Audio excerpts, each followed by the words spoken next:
আমি সদৌ অসম আদিবাসী ছাত্ৰ সন্থা তিনিচুকীয়া জিলা সমিতি আৰু ডুমডুমা আঞ্চলিক সমিতিৰ লগতে আৰ্টছা যুটীয়াভাৱে আজি আমি ডুমডুমা নেশ্যনেল হাই ৰোড অৰ্থাৎ দলঙৰ ওপৰত ঘাইপথ অৱৰোধ কৰি আমি প্ৰতিবাদ কাৰ্যসূচী ল'বৰ কাৰণে আমি বাধ্য হৈছোঁ। ইয়াৰ মূলতে একেটাই কাৰণ, যোৱাকালি সুব্ৰত তাঁতী নামৰ এই যুৱকজনক পৰিকল্পিতভাৱে ডুমডুমা বন বিভাগে হত্যা কৰিছে।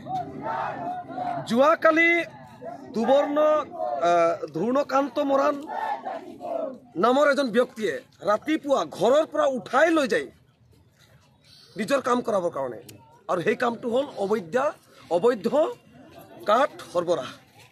তাৰ লগত আছে গৌতম মৰাণ, মনজিত মৰাণ, ৰঞ্জিত চেতিয়া। এই চাৰিজন ব্যক্তি যেতিয়া নেকি ব্যক্তিজন গুলিবিদ্ধ হ'ল সেই সময়ত ঘৰত খবৰ দিয়ে, ধূৰ্ণকান্ত মৰাণ নামৰ ব্যক্তিজন ঘৰত খবৰ দিয়ে, আৰু সেই চাৰিজন ব্যক্তি এতিয়াও পলাতক, এতিয়াও লাপাতা হৈ আছে। আমি আদিবাসী ছাত্ৰ সন্থা তিনিচুকীয়া জিলা সমিতিৰ তৰফৰ পৰা ক'ব খুজিছোঁ যে এই চাৰিজন ব্যক্তিৰ লগত ওতঃপ্ৰোতভাৱে মিতিৰালি জড়িত আছে বন বিভাগ, আৰু এই চাৰিজন ব্যক্তি দিন দুপৰতে উৰে নিশা উৰে দিন গোটেই বছৰটো কাঠৰ ৰমৰমীয়া অবৈধ ব্যৱসায় কৰে। আজি এই অবৈধ কাঠৰ ব্যৱসায়, বালিৰ ব্যৱসায়ৰ লগত বন বিভাগ জড়িত, যাৰ কাৰণে এই সহজ সৰল এজন চাহ শ্ৰমিক আদিবাসী নিৰীহ লোক হত্যা হ'ল। এইটো পৰিকল্পিতভাৱে হত্যা হৈছে। আজি স্পষ্ট কৈছোঁ, হত্যাকাৰীক অতি শীঘ্ৰে গ্ৰেপ্তাৰ কৰিব লাগিব, অন্যথা ইয়াতকৈ জংগী আন্দোলন হ'বই, গণতান্ত্ৰিক আন্দোলন হ'ব।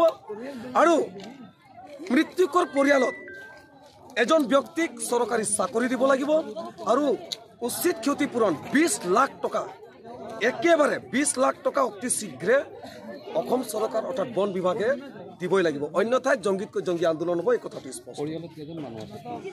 আমি জনাৰ মতে এতিয়া পৰিয়ালত 4 নে 5 গৰাকী বাচ্চা আছে।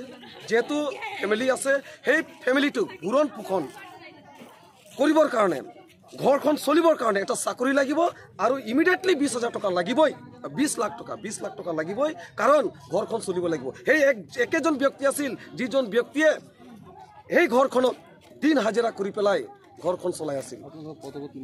পদ অৱৰোধ যেতিয়ালৈকে ডুমডুমা DFO যেতিয়ালৈকে ইয়াত হাজিৰ নহয় তেতিয়ালৈকে পদ অৱৰোধ হৈ থাকিব, আৰু মৃত্যুকৰ পৰিয়ালে যেতিয়ালৈকে বা মৃত্যু হোৱা ব্যক্তিজন যেতিয়ালৈকে উচিত ন্যায় নাপায় তেতিয়ালৈকে কিন্তু এই পদ অৱৰোধ কাৰ্যসূচী অব্যাহত থাকিব।